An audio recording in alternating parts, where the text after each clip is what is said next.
gets even more complicated. For those who did not intend to arrive in New York City, or this is not at least their final destination, there is assistance that's being offered to them by the city of New York. In fact, it was interesting to actually see some New York City cabs at Port Authority ready to provide some rides. The taxi union made up of well over 95% immigrants, so that's certainly an interesting angle. But at the same time, you also have those who may decide to stay here, and that is what may further complicate the sheltering system in place here in New York City. You have an increase in evictions. You have a homeless crisis as well that they're trying to place people.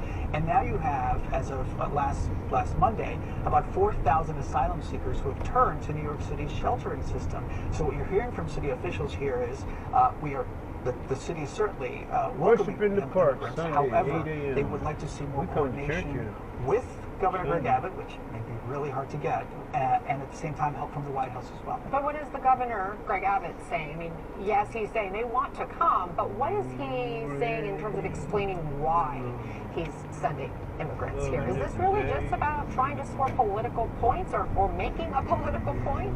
Yeah, it's not necessarily who wants to be taken up here or brought up here to New York City, but it's what, and in this case it certainly is politics. When you hear from critics of the Abbott administration who says this is basically political theater, a stunt, and many of these migrant families, again, have been already processed by the Department of Homeland Security and free to travel into the United States until they finally get their day in court, are basically getting a free ride to cities like Washington and like New York City. Here's some of the governor's comments on Fox News as he explains why he says he's having to do this.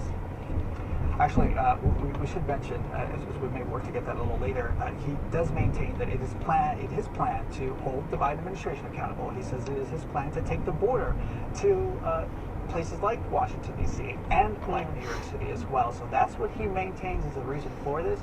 But it is certainly drawing some criticism, not just from Democrats, but from Republicans as well. The Texas emergency officials are the ones funding these rides. So these are making their way out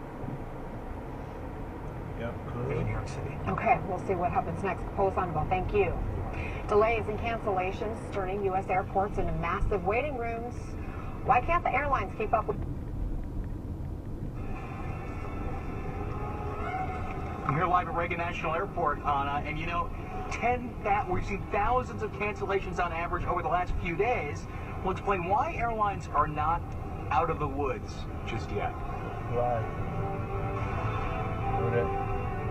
Don't assume that your company is too small to use the online advertising services of Search Kings. Just because Search Kings is used by so many big companies, how do you think those big companies got to be big companies in the